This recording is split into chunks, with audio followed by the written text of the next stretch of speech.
Assalamualaikum warahmatullahi wabarakatuh. Apa kabar semuanya? Semoga dalam keadaan sehat walafiat.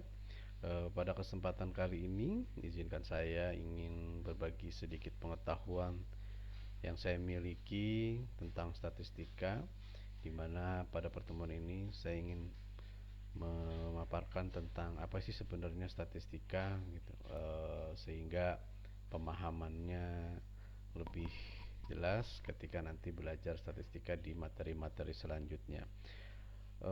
Statistika berbeda dengan statistik, di mana statistika ini adalah sebuah ilmu yang bertujuan untuk mengumpulkan, menata, menyajikan, kemudian menganalisis dan menginterpretasikan data. Jadi informasi untuk membantu pengambilan keputusan yang efektif. Jadi ketika kita menginginkan keputusan yang kita ambil dalam hal apapun itu menjadi efektif, maka kita butuh yang namanya ilmu statistika, di mana ada mengumpulin, menata, menyajikan, menganalisis, menginterpretasikan sehingga jadi informasi yang valid, yang nggak salah gitu. Kemudian bedanya dengan statistika adalah statistik, suatu kumpulan angka yang tersusun lebih dari satu angka. Jadi jangan salah lagi ya menyebut ketika kita berbicara tentang mata kuliah keilmuan, maka sebutlah bahasanya adalah statistika. Tapi ketika kita menyebutnya sebuah kumpulan angka yang tersusun lebih dari satu angka, itu statistik. Makanya kadang ada statistik pertandingan, itu kumpulan angka-angka, siapa yang nendang, kartu merah berapa persentase penguasaan bola. Kalau di pertandingan bola kan seperti itu, tapi disebutnya statistik, bukan statistika. Tapi ketika kita belajar mata kuliah statistik, kak, maka namanya adalah statistika, bukan statistik. Nah, ini perkembangan statistika mulai zaman Mesir, Cina untuk menentukan besar pajak, kemudian zaman gereja untuk mencatat kelahiran, kemudian pada tahun 1937 mulailah Tinbergen mengembangkan ekonomi statistik, Higgs juga mengembangkan matematika ekonomi, ini asal muasalnya tahun 1950, teori pengambilan keputusan. Nah, ini ada kaitannya dengan operational research, dengan riset operasi di tahun yang sama. Kemudian kasus-kasus statistika, ini contoh-contohnya: kasus tuntutan buruh tentang kenaikan gaji, gimana seterusnya, perekonomian Indonesia tidak efisien, ini kasus-kasus ya, penggalakan investasi di Indonesia. Timbul pertanyaan-pertanyaan, maka kita harus mengambil keputusannya dengan dukungan statistika, gitu ya. Nah, ini salah satu contoh-contoh yang ada di ilmu statistika, yaitu ada tabel, perusahaan, angka-angka, ini ya. Nah, simbol-simbol ini bentuk-bentuk dari isi ilmu statistika. Kemudian ada bentuk grafik-grafik diisi angka-angka, gitu ya. Ini juga sama. Nah, penggunaan statistika sendiri banyak digunakan pada bidang-bidang ya. Di sini hanya beberapa saya berikan contoh, yaitu di bidang manajemen akuntansi, karena ini mata kuliah yang saya ampu adalah di jurusan ekonomi manajemen akuntansi. Nah, ini contoh-contoh masalah yang dihadapi yang kebetulan butuh penggunaan statistika: penentuan struktur gaji, penentuan jumlah persen barang, evaluasi, dan lain-lain. Di akuntansi juga sama, ada penentuan standar audit, depresiasi, rasio keuangan. Di pemasaran, penelitian pengembangan produk, ramalan penjualan, efektivitas. Di manajemen keuangan juga sama ya, tingkat pengembalian, analisis resiko, analisis pertumbuhan laba, potensi peluang. Di ekonomi pembangunan juga ada ya, kita butuh ilmu statistika ini. Agribisnis juga ada, gimana menganalisis produksi tanaman, kelayakan usaha ya, manajemen produksi, analisis ekspor impor. Ini dibutuhkan dalam ilmu, kita butuh yang namanya ilmu statistika. Nah, statistika sendiri ada jenis-jenisnya.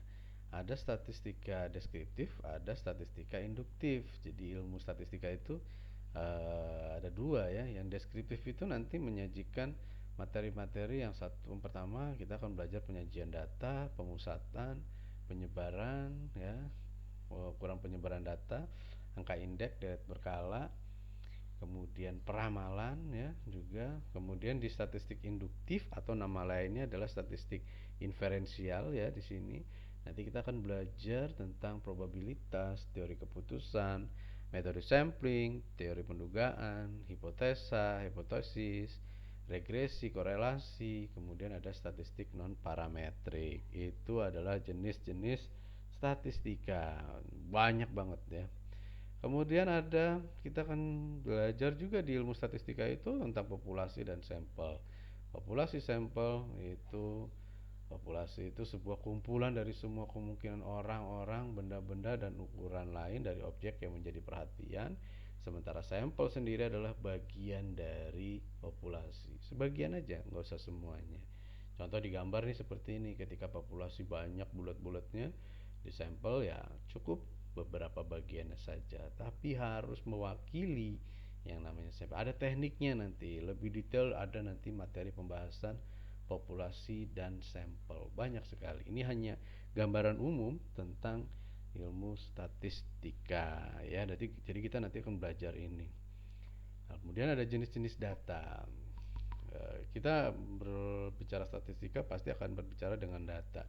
Karena isi dari statistika adalah statistik yang isinya adalah kumpulan angka-angka. Ada data kualitatif, ada data kuantitatif.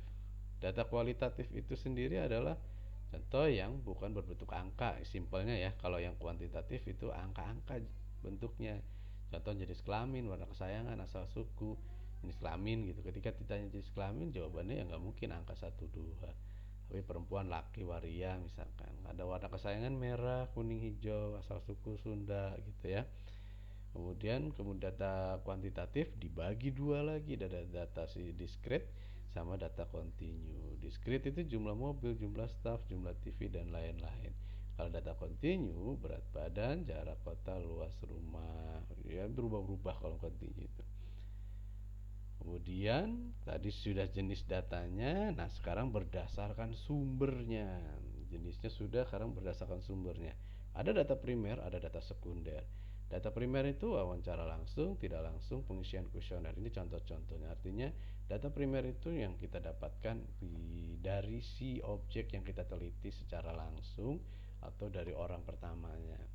Ya, walaupun wawancara tidak langsung, misalkan pakai telepon itu atau pakai orang lain gitu ya. Kemudian pakai kuesioner gitu ya, kita nggak ketemu tapi kita suruh isi kuesioner, tapi yang isi adalah orangnya langsung. Itu data primer, data yang sumbernya awalnya dari orang yang kita teliti atau kita menjadi objek perhatian. Kalau data sekunder itu data dari pihak lain, misalkan dari BPS, Bank Indonesia, World Bank, IMF, FAO.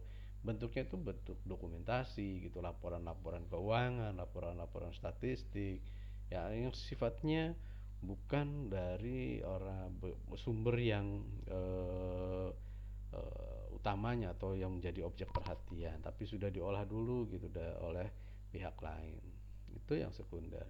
Kemudian nanti ada skala pengukuran. Jadi ketika kita mengukur sebuah objek, kita harus memberikan skala. Ada 4 skala pengukuran, ada nominal, ordinal, interval, rasio. Tolong diperhatikan, ini menjadi poin penting ketika nanti kita melakukan penelitian di tugas akhir atau skripsi. Biasanya kalau yang sifatnya sosial, manajemen ya, ilmu ekonomi dan sosial, biasanya ini kita menggunakan kuesioner dan kita pasti membuat skala pengukuran ya. Ada nominal, itu angka yang diberikan hanya label saja. Contoh pria dilabelkan 1, wanita dilabelkan 2, dan waria dilabelkan 3. Sementara skala ordinal, angka mengandung pengertian tingkatan. Contoh ranking 1, 2, dan 3. Ranking 1 menunjukkan lebih tinggi daripada ranking 2 dan 3. Kalau yang nominal itu tidak menunjukkan tingkatan ya, hanya simbol saja. Tapi kalau ordinal menunjukkan tingkatan. Beda lagi yang interval. Interval ini ada tingkatannya. Ini contohnya, ada interval, ada jaraknya. Dan skala rasio itu ke semuanya. Contohnya seperti itu. Baik, mungkin itu saja dulu pengantar tentang statistika. Semoga bisa dipahami. Mohon maaf apabila kurang jelas, kurang dipahami. Terima kasih.